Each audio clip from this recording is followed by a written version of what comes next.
శ్రీ మాత శ్రీ కనకదుర్గ ఏమిటి? వాళ్ళు స్త్రీలింగాలు, పెళ్ళైన వాళ్ళు. శ్రీమతి నీకు అసలు సంగీత ఉండి ఏడిస్తేగా. శ్రీమతి అంటే కావాలి కుదిరి చావడం లేదు అని మీరు అడగండి. నా దేవతలు ఎలా పిలిచినా పలుస్తారు. సరే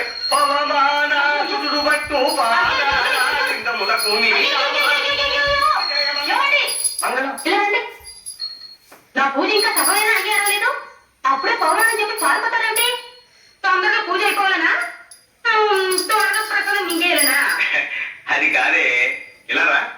పొద్దు నుంచి రాత్రి దాకా ఫ్యాక్టరీ సైరంలాగా నీ పూజలతో పుత్రం భజే బాలగాత్రం. నభజే వాయుపుత్రం నభజే బాలగాత్రమే. నభజే బాలగాత్రం ఏమిటండి? అవునే, అది తోక కాదు, తొండం. తొండము లేక దండము తోలకు కొత్త. కాదండి, తోకే శ్రీయాంజనేయం. కాదు, తొండమే. కాదండి, తోకే. తొండమే. తోకే. తొండం. అదిగో తొండం తోక కొత్త. అవునండి, నిజమే. ఇన్నాళ్ళు తొండానికి తోక అనుకుని పూజ చేశాను. తొండం నీకు దండము తోరకు వచ్చా, తొండం నీకు దండము తోరకు వచ్చా, తొండం నీకు దండము తోరకు వచ్చా. ఏమిటి నాకు నువ్వు అక్కడ చేసిన పని? కోపడకండి, అంత శబ్దం వస్తుందని అనుకోలేదు. నిన్ను జన్మలో బయటికి తీసుకెళ్తే నా చెవిలో ఏలే చంపేవే. అంత మాట అనకండి. ఈల వేయటం నాకు మాత్రం ఇష్టమన్నా? ఏం చేయని చెప్పండి. ఎక్కువ సంతోషం గాని బాధ గాని కలిగినప్పుడు వేళ్ళు వాటంతటా అవే దగ్గర అవుతాయి, నోటి దగ్గరికి వెళ్ళిపోతాయి. లోపల నుంచి గాలి వస్తుంది, బయటికి శబ్దం వస్తుంది. ఇవన్నీ నాకు తెలియకుండానే జరిగిపోతాయండి. నా వల్ల కాదే, ఏలేసే పెళ్ళాన్ని ఏలుకోలేను.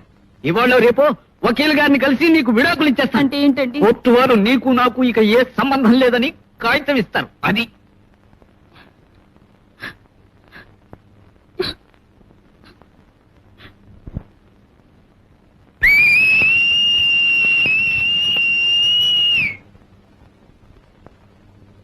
క్షమించండి, ఇది బాధ. ఇలా వచ్చి నీ బాధ తగ. అయ్యో, ఈయన ఇంకా లేవలేదా? ఈయన నిద్ర లేచి స్నానం చేసి పవిత్రుడయ్యేదా కూర్చుంటే వర్జం వచ్చేస్తుంది. చెప్తా.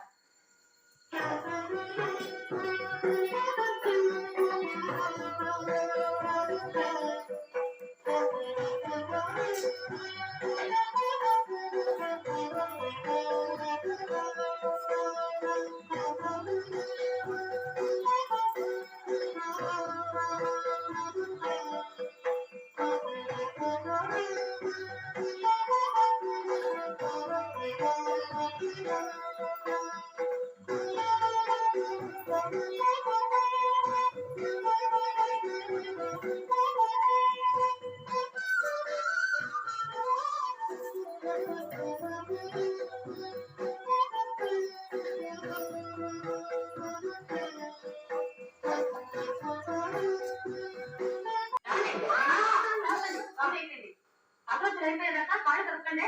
ఈ లోపల నేను గుడికి వెళ్ళి పూజ చేయించుకుని వస్తాను. పడుకోండి. ఏంటి ఈ పాదాలా తిరగబోయేలా? పైగా అభివృద్ధులు అయిపోయే వరకు కాలు కలుపుకొని ఆకట్రా.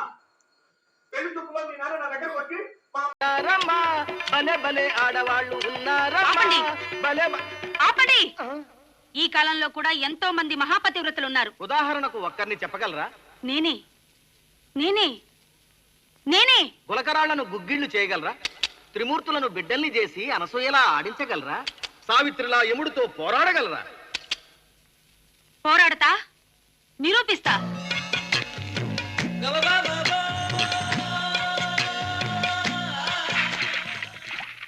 ఈ గులకరాళ్ళేమిటి మండు? గులకరాళ్లను గుగ్గిళ్లు చేసి మీకు పలహారంగా పెడతానండి. గులకరాళ్ళు గుగ్గిళ్ళు కావటం ఏంటి? అరుంధతి చేసిందిగా. అరుంధతి ఆవిడ పతివ్రతే, నువ్వెలా చేస్తావు? కలలోనైనా ఇలలోనైనా నేను ఎప్పుడైనా తప్పు చేశానండి? నేను పతివ్రతను కానా? నువ్వు పతివ్రతం కాదంటలేదు మండు. ఈ గులకరాళ్ళు ఎప్పుడు దొరుకుతాయి, నాకెప్పుడు పెడతావా అని. ఈ మండోదరికి మండిందంటే గులకరాళ్లే కాదు, కంకర్రాళ్ళైనా ఉడుకుతాయి, ఉడికిస్తాను. గులకరాళ్ళు గుగ్గిళ్ళు భవతి, గుగ్గిళ్ళు గుగ్గిళ్ళు భవతి గుగ్గిళ్ళు, గుగ్గిళ్ళు గుగ్గిళ్ళు గుగ్గిళ్ళు గుగ్గిళ్ళు భవతి, భవతి గుగ్గిళ్ళు. మండు, ఉత్త భక్తే చాలదే, ఒక్క తులసి దళం కూడా కావాలి. పుస్తకంలో అలా రాయలేదండి. అన్ని విషయాలు పుస్తకాల్లో రాస్తారా? కొన్ని విషయాలు మర్చిపోతారు. పతివ్రతల ఎమర్జెన్సీలో తులసి దళం వాడతారు. ఇప్పుడు మరి కృష్ణ తులాభారంలో రుక్మిణి తులసి దళం వాళ్ళ? అయితే చూస్తూ ఉండండి, తులసి దళం తెస్తాను. అలాగే, తొందరగా రావద్దులే.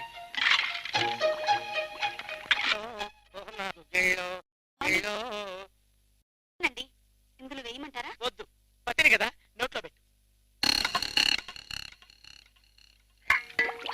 ఏమండి, కులకరాళ్ళు గుగ్గిళ్ళు అయిపోయాయండి. ఏమండి, నేను పతివ్రతనని కాలనీలు అందరికి చెప్పేసి వస్తానండి. వద్దే, నీకు దండం పెడతాను. రోజు కాలనీలో వాళ్ళందరూ కిలోలు కిలోలు గులకరాలు తెచ్చి నిన్ను గుగ్గిళ్ళు వదమంటారు. నువ్వు చస్తావే. ఫోన్లేండి, ఈ గుగ్గిళ్ళన్నీ మీరే తినేయండి. ఎంతో ఆకలితో ఉన్నారన్నారుగా.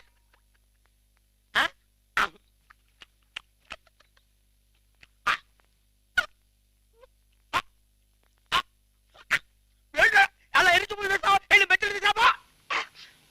కాసేపు ఓపిక పట్టండి స్వామి. రేణుకాదేవిలా ఇసుకతో ఓ కుండని చేసి మంచినీళ్ళు తీసుకొచ్చి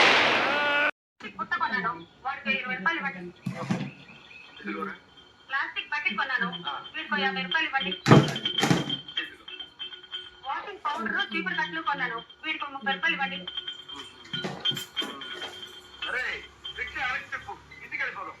అయ్యా, సినిమాకి వెళ్ళొద్దు. ఇలా రోడ్డు మీద కనపడని కొనుక్కుంటూ వెళ్తే నాటికి వెళ్తాం. జీవితంలో సినిమాకి తీసుకెళ్తే చెప్పు తీసుకొని కొట్టు. చెప్పండి, గుర్తొచ్చిందండి. తెలిపోయింది, కుట్టించుకుని వచ్చేస్తాను. ఒక్క నిమిషం ఉండండి. సామాన్ అంతా జాగ్రత్త పెట్టుకోండి, వచ్చేస్తా. నువ్వు మా ఓనర్ గారి కోళ్ళవే, కవితలు మానేసి కథలు మొదలెట్టావా?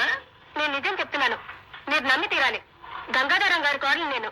కావాలంటే ఇప్పుడే ఇంటికి ఫోన్ చేసి కనుక్కోండి. నమస్కారం అమ్మా. నమస్కారం. ఇవి నీకు తెలిసేవిటయా? పొద్దున మన ఓనర్ గారి ఇంట్లో చూశాను సార్, అయ్యగారి కోడలు గారట. ఇప్పటికైనా నమ్ముతారా? ఇది నా మీద ఎంతగా పగబడుతుంది అనుకోని.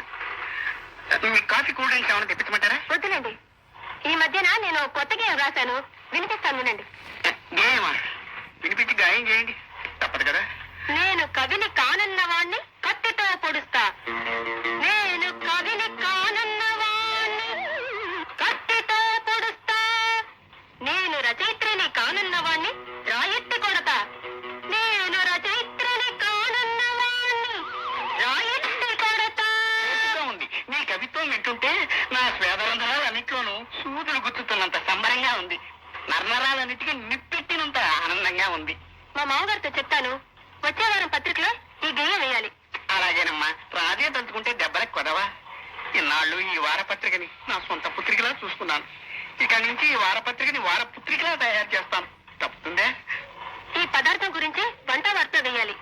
దీని పేరు బంగాళా భౌభౌ. బంగాళా భౌభౌ.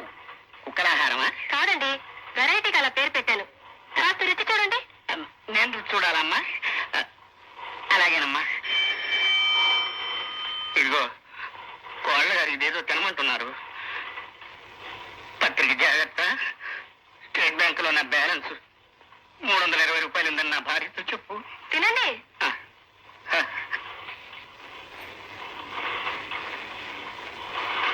ఎలా ఉంది?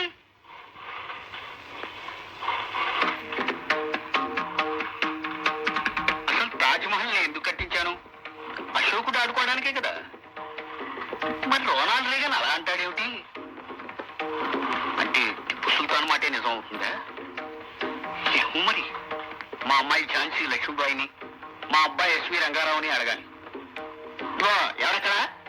నా ఏనుగుని రిక్షా మీద తీసుకురండి. నేను డాల్ఫిన్ హోటల్లో టిఫిన్ తిని కురుక్షేత్ర యుద్ధానికి వెళ్ళాలి. చూసావా బాబు, నా ఈ వంటకం తింటే ఎంత జ్ఞానం వస్తుందో చూసావా? నువ్వు కూడా కొంచెం తిను. నేనా? తయారయ్యారా? ఈ చీర ఎక్కడ కొన్నావమ్మా? హాయ్ మీరు, నేను ఇలా శ్రీలక్ష్మిలాగా చేసినందుకు నేను చాలా సంతోషపడుతున్నాను రా మీరు. అసలు నాకైతే చాలా హ్యాపీగా ఉంది. అయితే నేను ఇదిగో నేను గోమాతి ఆవు పేడతోటి ఆవు పంచకంతో తయారైన అగరబత్తి నేను సేల్ చేస్తున్నాను, అమ్ముతున్నాను. ఆ అగరబత్తితోటే నేను చేశాను గేము. నాకు చాలా హ్యాపీ అనిపించింది. ఎవరికన్నా మన గ్రూప్లో కావాలన్న వాళ్ళకి నేను అగరబత్తి నేను అందజేస్తాను. నేను ఇది చాలా మంచిది. గోపంచకంతోటి గో ఆవు పేడతో తయారైన అగరబత్తి ఇది. నేను ఎప్పటి నుంచో చేస్తున్నాను ఈ బిజినెస్. ఎవరికన్నా కావాలంటే నేను ఇవి తీసుకొచ్చిస్తాను. అయితే నాకు ఇంత మంచి గేమ్ చేసినందుకు, ఇలాగా శ్రీలక్ష్మి లాగా అంత మంచి యాక్టర్ ఆవిడ, అలాంటి మంచి యాక్టర్ క్యారెక్టర్ నేను చేశానంటే నాకు చాలా హ్యాపీగా ఫీల్ అవుతున్నాను. నేను చాలా థ్యాంక్స్ అమ్మ నీరు. Hi energetic talent group friends, hi నీరు. అమ్మో, శ్రీలక్ష్మితో ఇలా మేము మంచి కామెడీ సీన్స్ తీసినందుకు చాలా హ్యాపీగా ఉంది. మా నాని చాలా ఎంజాయ్ చేసుకుంటూ చేసాము, సేమ్ అదే గెటప్తో. నిజంగా చాలా హ్యాపీగా అనిపించింది. వాడికి నేను మంచిగా ఫేస్ క్రీమ్ రాసి, కాటికది రాసి మజ్జిగ రెడీ చేసి వాడిని అదే విధంగా మేము దేవుణ్ణి పెట్టుకుని ఈ కాన్సెప్ట్ చేసాము. చాలా హ్యాపీ అనిపిస్తుంది, చాలా ఎంజాయ్ చేసాము, చాలా నవ్వుతూ చాలా హుషారుగా చేసాము. థ్యాంక్ యూ సో మచ్ మీరు ఇంత మంచి మంచి కాన్సెప్ట్ మాకు కామెడీ సీన్స్ విధంగా కూడా ఇలా శ్రీలక్ష్మి అంటే చాలా ఉన్నాయి. చాలా one of the best actor ఆవిడ, చాలా బాగా చేస్తుంది. ఆవిడ కామెడీ వచ్చిందంటే మనం అన్నీ మర్చిపోతాం. నిజంగా ఇంత మంచి కాన్సెప్ట్స్తో మనం ఇంకా ఎన్నో విధాలుగా ముందుకు వెళ్ళాలని మనస్ఫూర్తిగా కోరుకుంటున్నాను. శ్రీలక్ష్మి ఎలా ఉంది నా గెటప్? ఈ మధ్యన నేను కొత్తగా రాశాను, వినిపిస్తాను వినండి. వినిపించి గాయం చేయండి తప్పదు కదా. నేను కవిని కానన్న వాణ్ణి కత్తితో పొడుస్తా. నేను ఏమండి వంట అయిందా? నేను చేస్తానంటే వద్దంటారు మీరు. నువ్వు వంట చేస్తావా? వద్దు తల్లి, నన్ను ఇలా బతకని. మన పెళ్ళైన కొత్తలో చేసావుగా వంట. అప్పుడు నువ్వు వండిన బంగాళ దుప్పలు ఇప్పటిదాకా గోడకి మేకులు కొట్టుకోవడానికి, ఇంట్లో కుక్కుడుకాయలు కొట్టుకోవడానికి గుండ్రాళ్ళలాగా ఉపయోగిస్తున్నాక వంట చేస్తుంది వంట. చిట్టు వంటి పెళ్ళని నాకు దొరికినందుకు చెప్పుకోవాలి. ఏమిటి మన పిల్ల రాక్షసుడు బిస్కెట్లు భోజనం చేస్తున్నాడు? ఇందాకే కదా 20 ఇడ్డెళ్ళు మింగాడు. ఆకలేస్తుందంటే నేనే ఇచ్చాను. అయినా ఇవి కొన్నావా పెట్టావా? మీరు షాప్ నుంచి ఎత్తుకొచ్చినవే కదండి. ఏ విషయానికి శృతి వాడాలో, ఏది అరిచి చెప్పాలో, ఏది రహస్యంగా మాట్లాడాలో ఆ మాత్రం అర్థం అవుదేమో నీకు. హైదరాబాద్ మహారాజురానికి వచ్చిన ఏళ్ళు వచ్చినాయి నీకు. ఏం లాభం? నా తలకాయ మాడు వాసన వస్తుందండి. ఏమండి నా తలకాయ కాదు లోపల పప్పు మారిదచ్చి. ఏమండి